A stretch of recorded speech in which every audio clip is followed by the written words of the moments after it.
All right, we're back live. Red Zone Sports. Jim, how you feeling? Niners back in town. Yeah, I feel And great and terrible at the same time. So, it's always a good feeling. Excited that football season is back. Um, I say in my stomach that Jake Moody's still on the team. So well, don't worry. We'll get that's we'll get that to basically that. sums it up. We'll get to that. We'll get to the rookie hype machine. Denver's coming to town. 2 weeks into camp. Let's kick it off.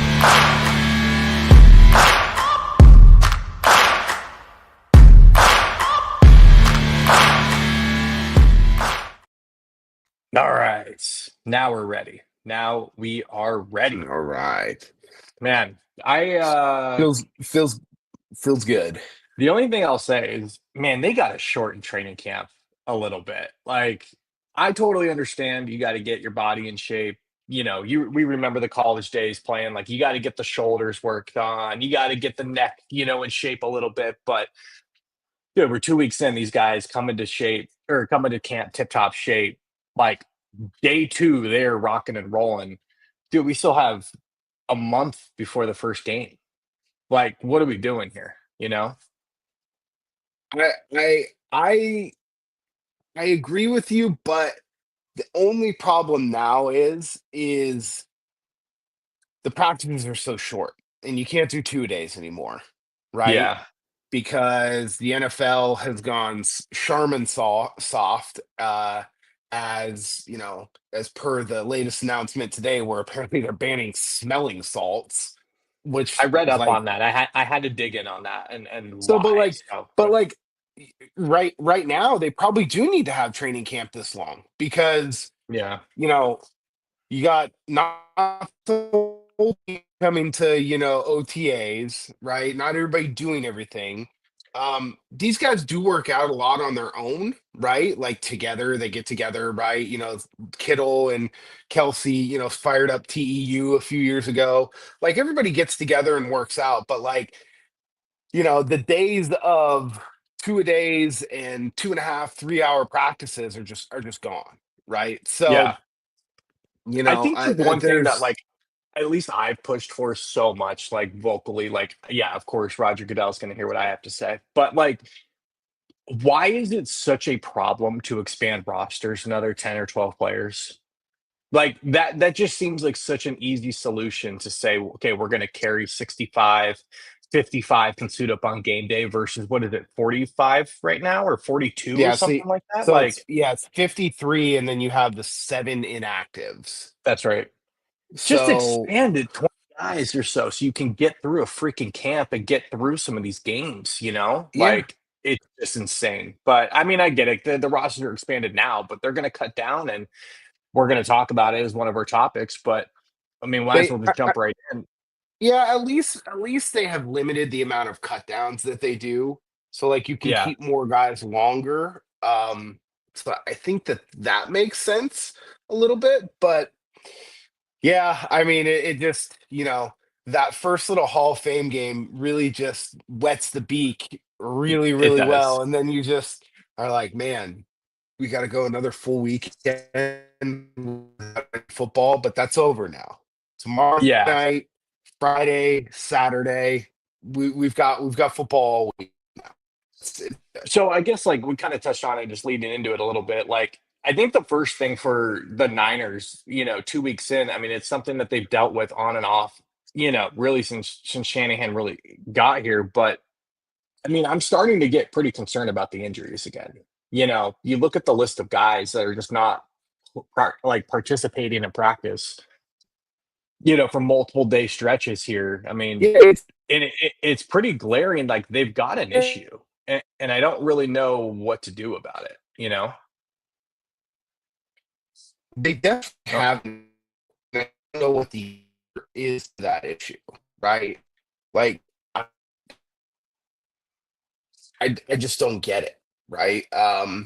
Now this early in training camp, I'm not terribly concerned, right? But if we get to like still not practicing every day, right? This is kind of like what McCaffrey did. Like, oh yeah, he's fine. He's just resting, he's just yeah, not practicing, right?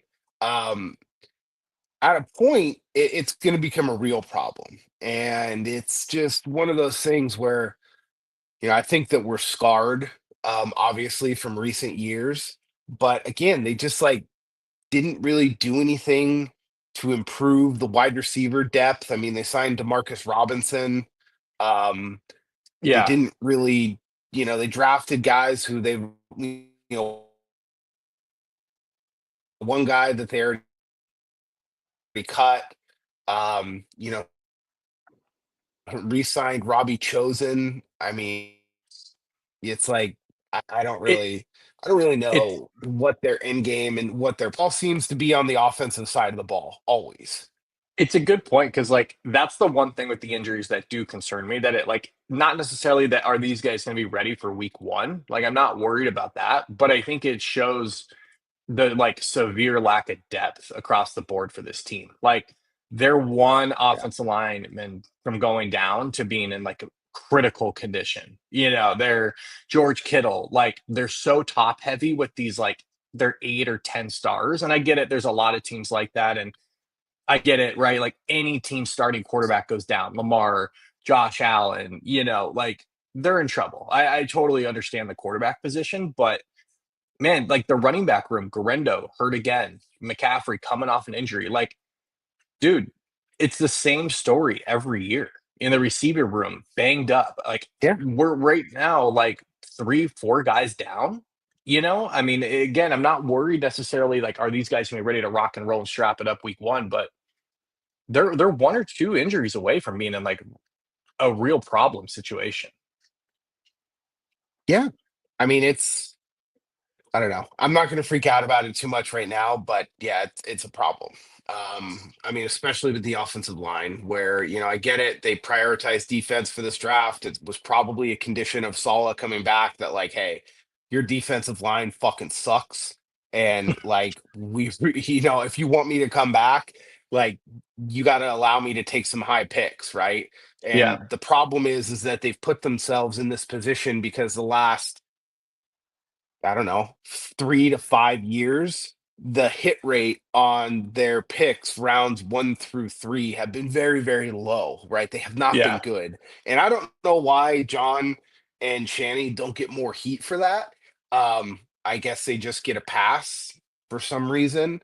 Um, but yeah, I mean, they've put themselves in the position that they're in, and we'll see if they can get lucky. I mean, a lot of the NFL, it's always luck, right? yeah. There's a lot of skill involved, but there's also a lot of luck that comes with the NFL and staying healthy. And like they, especially on the offensive line, have to stay healthy. Yeah, I agree. And there's not a whole lot you can do once the draft finishes. There's a few vets kind of straggling around there. Maybe they'll be able to pick up some swing guy, at a cut down day, but there's not many teams that are obviously, swimming in offensive linemen. I think the one position that's it's pretty glaring is receiver. We talked about it a little bit. I don't know if you're still there or not. But Jennings, I think it's pretty clear he's holding out, and it's not an injury related like situation there. Do you agree with that?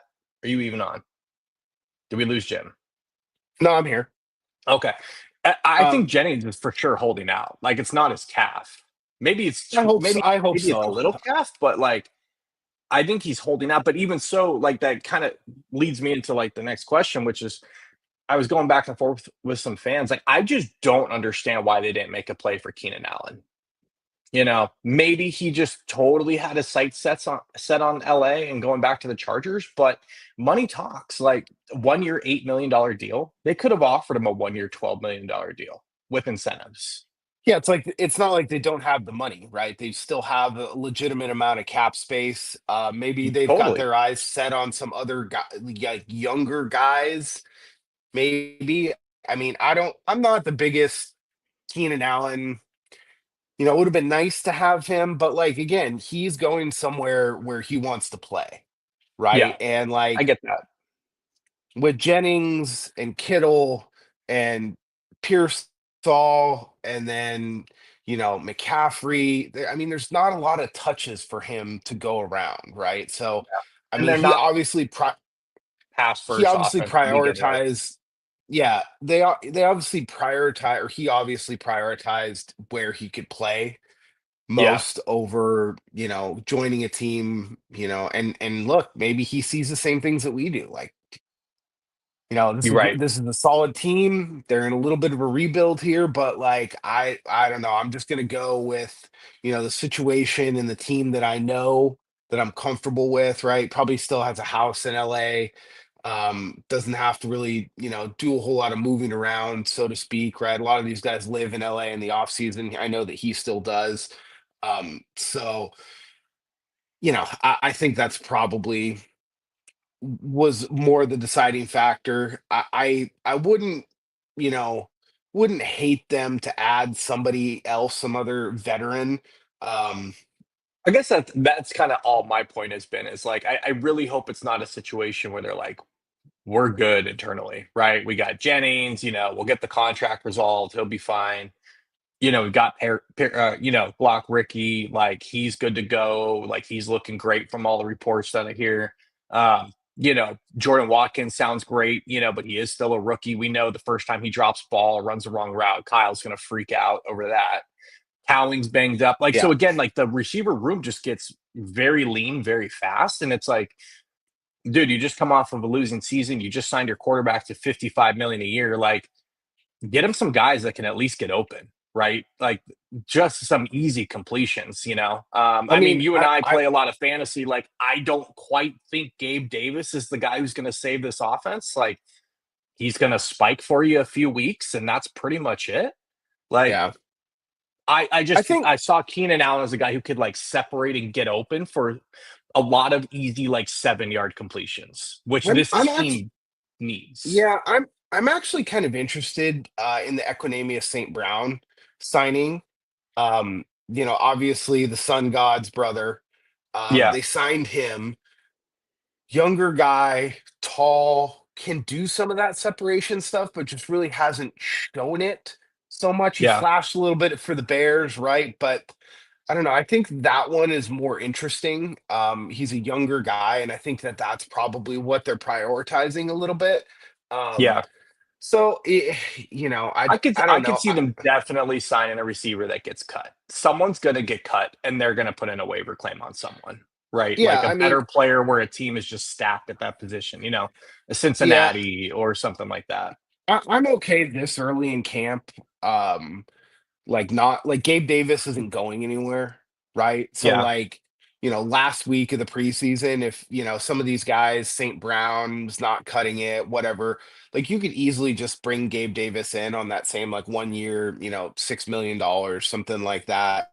yeah, And it would be okay. I'm better going that direction than like, the Jags signing De'Ami Brown or something like that. Like, I right. just really was hoping that they would take a receiver early in the draft.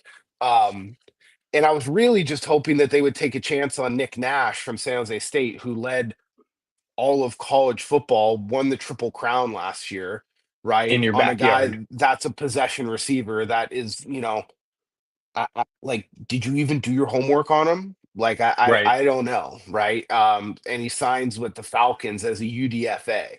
So, like, Yeah, I don't know. That was one guy, I watched a lot of him at San Jose State. He's not a great separator, but like to me, he doesn't have great top end speed, but I don't know that there's a huge difference between him and like a Tet McMillan, right? Very cut from the same cloth, not going to right. separate a bunch, but their catch radius is huge and they just kind of catch everything. Um, Or if you're going to go in a different direction, right? Like, you look at a team like Tampa, all the reports are, again, I know he's small. I know he ran a slow 40 time, but you watch him play, like, me, like I watch as much college football as anybody that I can. Like, go get a Tez Johnson who can just get open. They're like, down in camp, they're like, this guy, no one can cover him. And it's like, oh, yeah. really? Yeah, he ran a slow 40 and slipped to the fifth round or whatever. But funny, he's a good football player. It's Yeah, like, Jimmy and again, Horn Jimmy Horn Jr. right, is another one, right? Like that's the kind of guy that I would have liked to have seen them kind of take a shot on, right?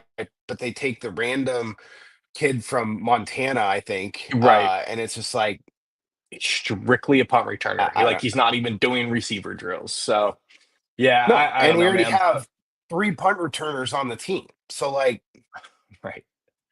I, I I'm a think I little mean, and concerned then about that position. and you drafted Jordan James. You tell me like Jordan James couldn't return punts? I mean, what does Jacob Cowing do? Like that's you already had those guys on the team, right? Like Yeah. I don't know. Well, it's a good point. I think this will kind of lead to like the next topic that I had written down, which was one, I think the receiver room, in my opinion, not to be like overly pessimistic, I think it's about to get really exposed here against Denver, who has maybe the best corner tandem in the league. So I get it. Not Hmm. everyone's going to be this kind of forgiving, but, or this like, shut down, but they're about to go do joint practices and play. They're not going to play in the preseason game, but like they're going to do joint practices versus Patrick Surtain and rookie Jody Barron. Like we're going to find out right away. Like, okay, I keep hearing in camp, Watkins looks good and Pearsall looks good. Like, all right, let's see what you got versus, an all pro corner. Like, here we Yeah. go.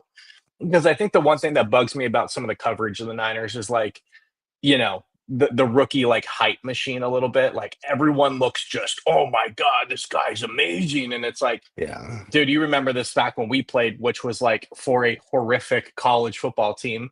But like everyone looks awesome in camp because you think your team, you're evaluating against your own team. Like Yeah. everybody's dynamic. Wow, like this guy can get open, and then like you go play someone else, and you're like, oh my god, like we were not good. Like we're not good at all, and that's my big fear. Like everything's so positive out of camp. It's like there is other teams out there that are all saying the same thing right now. Y- Yeah, we go scrimmage Foothill Junior College and just like can't complete a pass to save our fucking life because nobody can get open. And you're like, Yeah, or this or is a you're gonna go, problem. yeah, or yeah, like yeah, hey, look, we're gonna open up, on the road versus Linfield, and like all of a sudden it's like, you know, 21-0 at like the end of like the middle of the second quarter. You're like, Yeah. I thought we had a pretty good camp, like I thought we were pretty stacked, and it's like, Yeah. nah, not Yeah. really.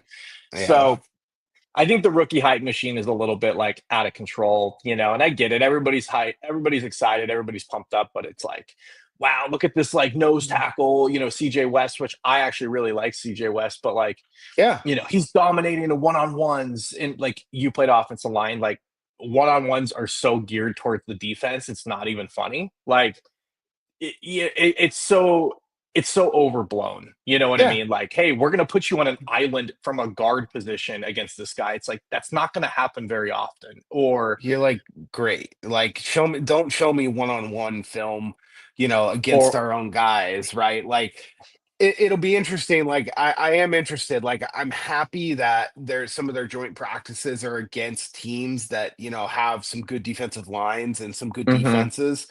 I think the Raiders, and their joint practice are going to be Raiders are going to be improved, right? for sure. Pete Carroll runs a professional operation, right?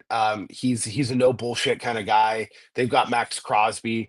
Um, you know, like I'm happy that we're not practicing against just some of the real bottom, feeder teams of the Right. NFL.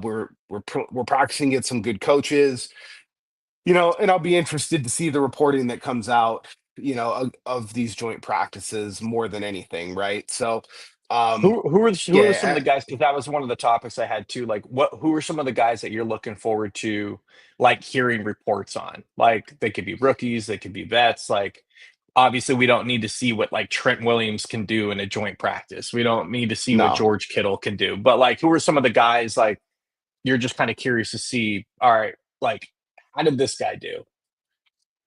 I think that D Winters is one guy that I'm interested to see his level of improvement.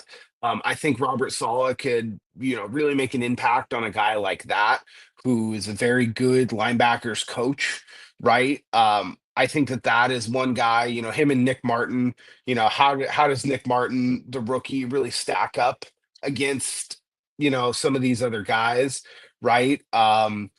I'm hoping that Mustafa is, going to be back at some point. I would like to see him in some of these practices. I know he's kind of still coming back from injury. Um, I think that I'd be interested to see how their guard Ben Barch does. left guard. Um, I'm interested to see how, some of the new guys that they took, shots on late in the draft at offensive line perform, right? Um, I'm interested to see how Luke Farrell and how much 12 personnel that they run. Let's not forget the Niners spent, 3 years, almost $30 million on a number two tight end, and Luke Farrell is a pretty good tight end, right? And I think It's a that good that one because might you haven't heard a peep out of like how he looks in practices. and that's almost a good thing, right? Right. Because on the same, thing that you're talking about on the rookie hype machine, these free agents, some of these beat reporters for the Niners, I'm not going to mention who, I think we know, who we're talking about, but like, oh my God, they spent $30 million on this tight end too.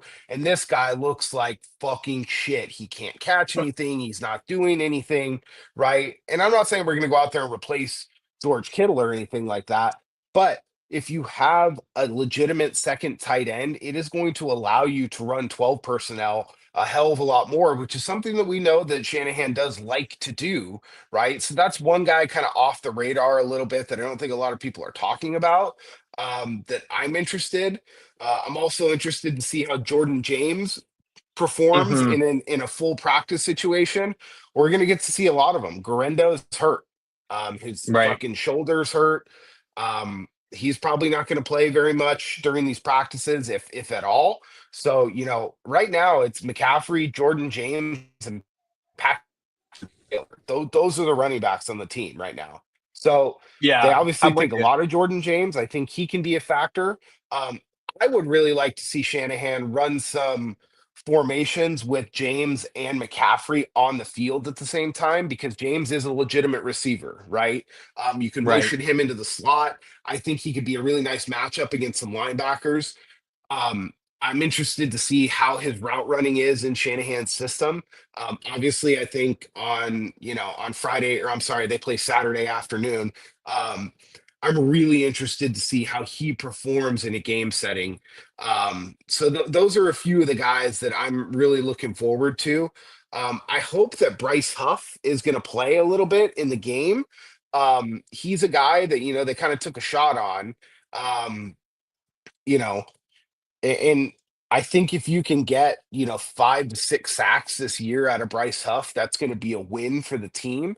Hmm. Um, but at very most, he's a guy that can just rotate with, Michael Williams. He can rotate with Bosa. Um, he's a guy that, I think can be a contributing, rotating defensive end in this system. Um, so that's one of the things. Those are a few four guys that I'm looking at. Is there anybody else that I didn't mention there that you were kind of just have your eye on? Yeah, I mean, I definitely agree on James. Like, he's the guy that I'm pretty bullish on, and I think he's gonna be a better player, like in competition, than maybe a practice guy. Like you saw him produce at Oregon, Yeah, obviously, like just produced, right? Like a very good running back. I'm excited to see him play. Um, I really want to see Jordan Watkins from the receiver position. Can he separate? yeah, Can he, does he nail down kind of the route tree in this offense? Like, is he in the right spot where he's supposed to be so Purdy can kind of deliver the ball on time? Because I think he is a guy that, with his speed could add like quite a bit of like dynamic, element to the offense that they've been looking yeah, for a while. Like Danny Gray wasn't that guy. They need someone that can stretch the field. And like I'm yeah, really hoping Watkins is that guy. Um, I think on defense, like I really want to see Alfred Collins. Like everybody's kind of down on him because of the whole like we talked about, like, oh, he's not, beating guys on one-on-ones. It's like, dude, that's not what he is. He is a guy who's going to eat up offensive linemen and clear the path for guys like Warner and D Winters to clean it up. Like that's what he does. So yeah, does he just look the part? Can he just stand up double teams and just hold his ground, right? Is he not getting moved? I really want to see Alfred Collins rock and roll. I really want to see Nick Martin. He's a guy that, I was not a huge fan of the pick, just being totally honest. He's an undersized, fast linebacker. yeah, I agree with you. I think D Winters is the guy, but everybody says, Nick Martin flies around. He's got the speed. I didn't quite see the like instincts on when you watch him play. So once again, like Yep. you're taking a step up, like you're facing NFL offensive linemen. Like, can he not only read the play, but can he be in the right spot and like keep offensive linemen off of him? Because again, you know this, like, and I know this from being an undersized linebacker myself. Like, the minute teams identify he's a smaller linebacker and maybe can't fill like Greenlaw did or Fred does, like they're gonna go right at him. So Yeah. can he thump, right? Like I know he can run, but I want to see how he plays. And I really want to see Upton Stout. I know he has had what everyone says like a really good camp, and I'm all for it. Like I'm rooting for the kid. Like it's a great story. But the thing is like at the end of the day, like he's a 5'8" corner. And I said Yeah. this the other day, like arguing with fans, like, dude, again, NFL is all about matchups. Like he's going to face, JSN right out of the gate versus Seattle, who plays in the slot. Like he is going to face Marvin Harrison in the slot, who's 6'4". That's a what, 5'8". I'm not a mathematician here, but that's 7 inches. Yeah. They play Tampa this year. They're going to put Mike Evans in the slot. So, Yeah. like, I just want to see this kid. I wouldn't be shocked to see, in practices, them to kind of motion Cortland Sutton in the slot. Well, Here you go, buddy. Like, they've got some big body wide receivers. They've got Devon Vele, right? They've they got the do, kid that yeah. they drafted, Pat Bryant. Hmm. They've got some burners too, and Mims and Franklin who play out of the Yep. slot. But like Sean Payton likes to run those big wide receivers. It's why they drafted Pat Bryant, right? They didn't draft Pat Bryant to line up, opposite Cortland Sutton on the outside all the time. Right. Like, no, like, and he plays nickel, right? So who's he going to have to cover sometimes? He's going to have to cover Evan Ingram, right? What's the red zone? I mean, just that height deficiency in the red zone. I mean, look, we're talking about a nickel corner, but I'm looking at the depth chart that just came out. He's listed as a starting nickelback right now, which is Oh, like, he's gonna play. I think it just comes down to again, like it. I hope it's more than just a great story, but at the end of the day, like I have my concerns. There's a reason why guys that are 5'8", outside of pretty much running back, don't play in the NFL. yeah, Like Darren Sproles, MJD, like, yeah, there are running backs that play, but like sooner or later, it's like, there's a reason why there's not like 5'9", 5'10" guys playing in the NBA. Like at the end of the day, like size matters, and so some of these yeah, matchups I think could present problems. I think the only other thing that I'm really looking to see, and I get it, there's going to be a lot of backups on the field. Fred's probably not even going to play, but like with a lot of new players on defense and Sala coming back, like how kind of clean and like crisp do they look? Like communication wise, like is there a bunch of blown coverages or yeah, are these guys kind of, are they crisp? Like, are they in the right spots? Like, I'm not asking them to be the 86 Bears here, but like, that's something that I mentioned. Like, if this team's going to compete, like, they have a lot of young guys that need to get up to speed very quickly. And again, they start the season on the road versus Seattle. Like, you got to get ready to go now. Like, they cannot drop divisional yeah. games early in the season. So that's just something I'm kind of looking for. Like, we saw too many blown coverages last year where guys are just running wide open or, miscommunications against like Justin Jefferson, and all of a sudden it's an 80-yard touchdown. It's like, come on, guys. Like that kind of stuff can't happen. Um, Yeah. so are they on the same page? Are they, playing in sync and stuff like that? So yeah, man. The only other thing that I really had on the docket, we pretty much touched on everything else, was your boy Jake Moody wins the kicking competition. That's cool. I mean, I just It like took two why? weeks for them to go from special teams is going to be a priority to our kicker competition. The guy who was drafted in the third round, who was like not making as many kicks, is the one they kept. Like, It what are just we like, doing here? I mean, it's just like one of those things where they just hate to admit that they're wrong and that they missed on a Yeah. guy. So we're just gonna keep fucking forcing it for no other reason than our pride, right? Um, I get Greg Joseph is old, whatever. Like I just need somebody who can make the kicks. Like just do your fucking job, right? And What's your over under on what week that Moody misses like a big kick and it like comes crashing down? Because it's coming. uh, It could be week hell, it could be the playoffs. Or it could be like right out of the gates, he misses a PAT no and it's like, way. oh my God. I mean, it could happen Saturday night, right? Can you imagine? He misses the kick Saturday night, dude. Like, oh my God. But he Twitter misses machine is kicks gonna all the be times. I mean, maybe yeah, maybe that's what they told Greg Joseph is like, look, we've got too many other injuries right now. We're gonna see how this guy does in preseason, and if he shits the bed, you're he's gone.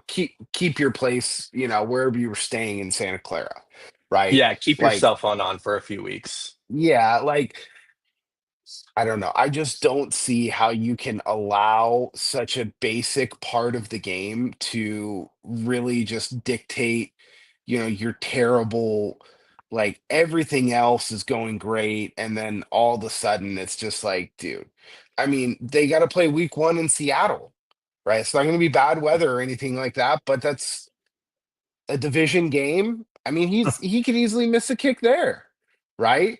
I mean, week 6 against the Rams on Thursday night, early October. I'll be watching from Italy, right? It's like, am I going to be screaming at the top of my lungs in Lake Como about Jake Moody missing a kick? Like I just like, What sucks is I get it, guys aren't gonna hit 1,000. Like I mean, Justin Tucker is out there, even though he had a fall from grace there last year. He wasn't as good. He's got some legal issues he's going through as well. However, like to your point, kicking is very much like golf, right? Like miss a kick. All right. It's more about can you like get that out of your head and come back and drill the next one. And what yeah, we've seen from Moody is like when things start to go bad, that avalanche comes down and like, dude, it's gonna get bad. we, Like week eight, week the 18 versus Seattle at home, I mean, they've got a few road trips right after Thanksgiving. They're in Cleveland. Like, so I guess my concern is I like mean, it's a matter of when and like I, is it gonna come crashing down and is it gonna cost them a game? Because I think the criticism, honestly, I'm not even going to blame Jake Moody. I'll be all up in arms on Kyle Shanahan when that yeah. happens because you It's knew it was solely on coming. his shoulders. It's Oh, solely on his they shoulders. also go to New York. So later in the year at New York outdoors, at Yeah, I mean, Cleveland outdoors. That's really it. Actually, they got a pretty favorable schedule in terms of like their schedule good their weather schedule is games. their schedule is a joke this year. But I just mean like even like later in the year they go to Indy, that's in a dome, right? Like Yeah, but it doesn't so yeah, matter for man. Moody. It has nothing to do with the weather, right? It could be he Yeah, misses Michigan. kicks in fucking perfect weather, right? But perfect fucking weather, he just misses kicks. So like, I don't even think it's not like the Jared Goff syndrome for kickers, right? It's just Jake Who would be Moody. the golfer that he like reminds you of where like when things go bad, they go real bad. Like they're missing the cut, even though they're like a really good player. Probably Tommy Fleetwood, right? Clutch time needs to hit a green and just pulls it, right? Like can't get a win on the PGA tour, like just but that's even we're saying that Jake Moody is a really good player and he's just not, right? Like I Yeah. don't know, is Janikowski is he still pounding beers somewhere? Could we bring him off the couch? Like I I'm don't sure the know. Polish cannon is out there somewhere just hanging out with the 12 I pack mean, ready let's to see, go. let's see, So let's see what kickers are available out there now. I mean, Greg Zerline is available, Joey Sly, Greg Joseph, Matt Prater. I mean, Brandon McManus, who's had some issues of his own, right? like Will any of Lutz, those guys like, are have shown to be very quality kickers in their yeah. career. I mean, Greg the Leg has had some real issues with accuracy lately. I mean, to get cut from the Jets is, but like Greg Not Joseph, I, ideal. I actually liked, right? Like, He's at least going to bat like 90%. You know what I mean? Like yeah, he is going to hit 90% of his field goals. He's going to probably hit 95, 98% of his PATs. You probably can't rely on him, to win a game and feel great about it. But like he's also not going to miss like three PATs and a field goal in one game. You know what I mean? So yeah. that ticking Like, time let's look bomb at is Jake Moody's just out stats from there. last year. I'm looking at Jake Moody's stats from 2024. Greg Joseph was Because the thing 24 of was, 30, okay, and Moody was, I mean, he was 97% on extra points. Like, Greg Joseph or Moody. Moody. I mean, he couldn't even, and that's 21st in the NFL. He was 39th in the NFL last year on field goal percentages, 70%. That's I mean, ridiculous. 70%. Like, what are we talking about here, man? He was 24 of 34 on field goals. I Like, think he was, if I read this correctly, 4 and 9 from 50 plus.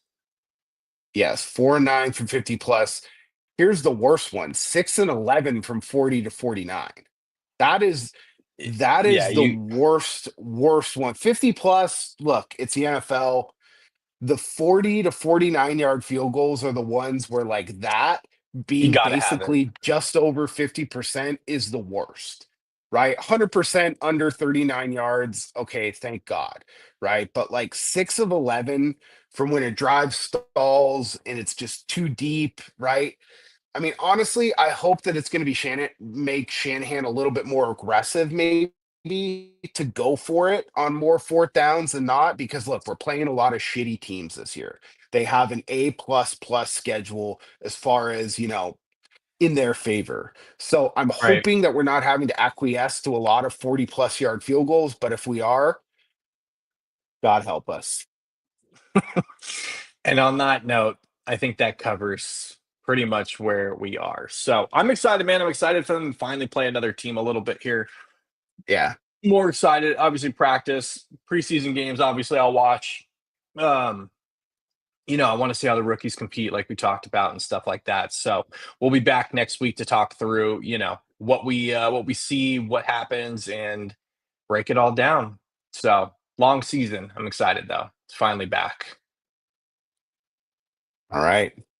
All right, buddy. Stay Uh, tuned, everybody. I'm gonna go live. I'm gonna go live here in probably about 10 or 15 minutes to talk a little bit of best ball for on DraftKings and Underdog. I'm gonna take a little bathroom break, and then I'll be back on here in probably about 10 or 15 minutes. So stick around if you guys want to.